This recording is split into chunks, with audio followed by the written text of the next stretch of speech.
தமிழ்நாட்டில் இந்தியாவிலே முதன்மையாக வழங்கி இருக்குது. எதுல? கடன் வாங்குவதிலே முதலிடம். கடன் வாங்குவதிலே நாம சொல்லல. இந்த தமிழ்நாட்டுக்கு காங்கிரஸ் கட்சிக்கு மேலிட பொறுப்பாளரை நியமிக்கிறாங்க. அது மட்டும் இல்ல, இன்னொரு சொல்றார், காங்கிரஸ் கட்சி சேர்ந்த உயர்ந்த பதவிகளுக்கு சொல்றார், தமிழகத்திலே கடன் நிலை உயர்ந்து விட்டது சொல்றார். உண்மை சொல்றார். ஆனா திமுக எரிச்சல் படுறாங்க அவர் மீது. ஆக திரு ஸ்டாலின் அவர்களே, நீங்கள் ஆட்சிக்கு வந்த பிறகு தமிழ்நாட்டு மக்களை கடனாளி ஆக்கி விட்டீர்கள். கடனாளி ஆக்கி விட்டீர்கள்.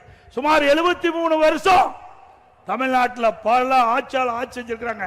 முதல்ல காங்கிரஸ், திமுக, அண்ணா திமுக, திமுக, அண்ணா திமுக, அண்ணா திமுக, திமுக மாறி மாறி 73 ஆண்டு காலம் 2021 வரை ஆட்சி செய்தல கிட்டத்தட்ட 5,18,000 கோடி தமிழ்நாட்டுடைய கடன்.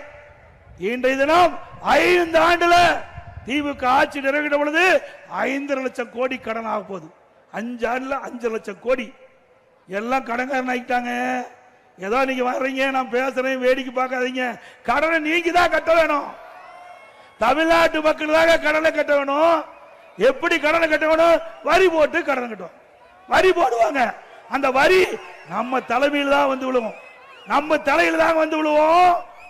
ஆக திமுக அரசாங்கம் எப்பொழுது ஏற்பட்டதோ அப்பொழுது இந்த கடன் சுமை மக்கள் தலையிலே வந்து விடுந்து விட்டது என்பதை எண்ணி பார்க்க வேண்டும்.